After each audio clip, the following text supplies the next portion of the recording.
Want to ditch those jarring cuts and create videos that flow like butter?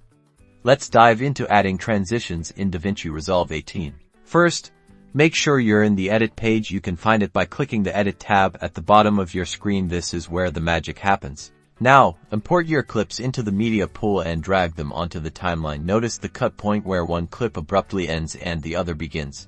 On the left-hand side, you'll see the effects library. Scroll down until you find video transitions. Click it to expand the options. You'll see a ton of choices here: cross dissolves, dips to black, wipes, slides. Experiment to find what works best for your video. For this example, let's use a classic, the cross dissolve. Simply click and drag it onto the cut point between your two clips. See how the transition creates a small overlap between the clips. You can adjust the duration of the transition by clicking and dragging the handles on either side. For even more control, click on the transition on the timeline. Then, in the inspector panel on the right, you can fine-tune the transition settings, like its curve, or reverse the transition. Hit play to see your transition in action. It should now smoothly blend from one clip to the next, making your video look more polished. And that's it.